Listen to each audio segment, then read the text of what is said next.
اس کا تذکرہ نہیں ہے کہ بے نمازی ہو اور جنت میں ہو. سمجھ میں آ رہی ہے بات کہ نہیں آ رہی؟ میں کسی پہ جہنم کا فتویٰ نہیں لگا رہا, یہ تو اللہ کا کام ہے کس کو جنت دے. قانون اور ضابطہ یہی ہے کہ بے نمازی کے لیے جنت نہیں ہے. یہ اسلام کی پہلی علامت ہے نماز. آپ کو پڑھنی پڑے گی, چاہے آپ دل سے خوش ہو یا نہ ہو, آپ کو اور جماعت سے پڑھنی پڑے گی آپ کو. تو یہ وہ حق کا راستہ ہے جس میں سب سے پہلے شیطان رکاوٹ ڈالتا ہے, اور اس کے بعد آپ کا اپنا نفس, اور تیسرے نمبر پہ کلچر. ہر حق میں 3 رکاوٹیں کھڑی ہوتی ہیں. تو نماز بھی حق کا راستہ ہے یا نہیں ہے؟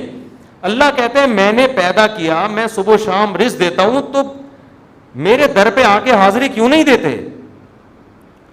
اور ہر دفعہ اعلان کروایا جا رہا ہے حی علی الصلاۃ, حی علی الصلاۃ. کسی حکم میں ایسی اناؤنسمنٹ, دیکھو رمضان کا اعلان ہلال کمیٹی کی طرف سے ہوتا ہے, خدا کی طرف سے بولو نہیں ہوتا.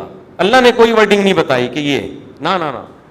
زکوٰۃ کا اعلان کسی کی طرف سے بھی نہیں ہوتا. اسٹیٹ بینک ایک اناؤنسمنٹ کر دیتا ہے کہ چاندی اتنے روپے تولے اور فرسٹ رمضان کو زکوٰۃ کٹ جائے گی.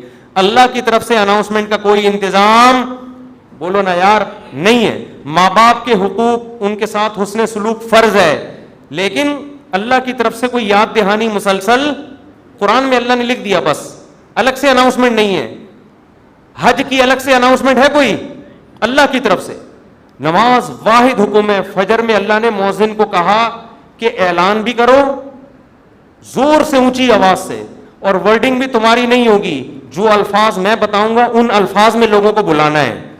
ایسا نہ ہو تم اپنے الفاظ میں کہو, لوگ اس کو تمہاری دعوت سمجھیں گے, لوگ مولوی صاحب کا بیان سمجھیں گے اس کو, لوگ کہیں گے مولوی صاحب نصیحت کر رہے ہیں. اگر اللہ مؤذن کو اجازت دے دیتے بھائی لاؤڈ اسپیکر پہ کھڑے ہو کر لوگوں کو یاد دہانی کراؤ اخفل طریقے سے کہ لوگوں نماز کے لیے آ جاؤ, لوگ اس کو اللہ کا بیان سمجھتے یا مؤذن کا؟ کہتے یار یہ اپنا ہے. اللہ نے کہا نا نا نا نا نا, جو الفاظ میں نے بتائے ہیں ان میں ایک لفظ بھی دائیں بائیں 4 دفعہ اللہ اکبر کہنا ہے, 5 دفعہ نہیں, 3 دفعہ نہیں, اللہ اکبر ہی کہنا ہے, اللہ کبیر نہیں کہنا, اللہ اعظم نہیں کہنا, اشہد ان لا الہ الا اللہ کہنا ہے.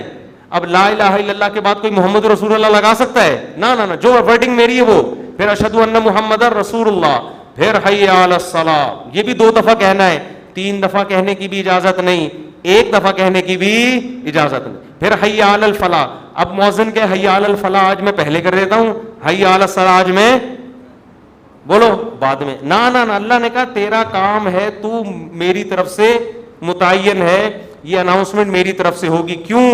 اللہ ایک ایک بات اس لیے تاکہ اللہ کی حجت اس کے بندوں پہ تمام ہو جائے. کل قیامت میں کوئی یہ نہ کہہ سکے اے اللہ نماز میری سمجھ میں نہیں آ رہی تھی. اللہ کہے گا 5 دفعہ تیرے کان میں نے اپنی کبریائی ڈلوائی اور وہ ورڈنگ تو اس کو بھول گیا تھا, یہ کیسے ہو سکتا ہے؟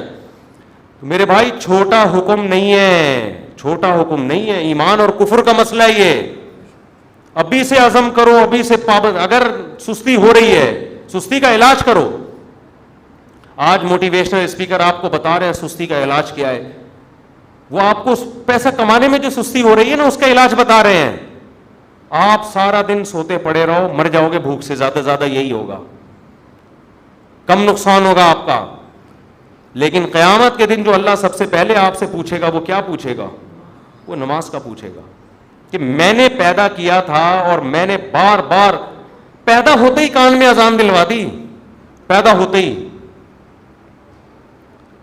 اس کو ہلکا سمجھنا شروع کر. خواتین جا رہی ہیں شاپنگ کرنے, نماز گول. سفر پہ جا رہے ہیں, نماز گول.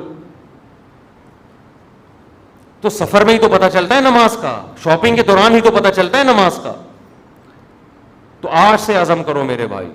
اور میں ایک نسخہ بتا دوں, جس نے فجر کی نماز جماعت سے پڑھ لی, اس کا مطلب باقی نمازیں بھی کیسے پڑھتا ہے؟ وہ جماعت سے پڑھے. فجر پڑھ لی نا, اس کا مطلب باقی نہیں چھوڑے گا. پھر فجر کو فوکس کر لو. اور جی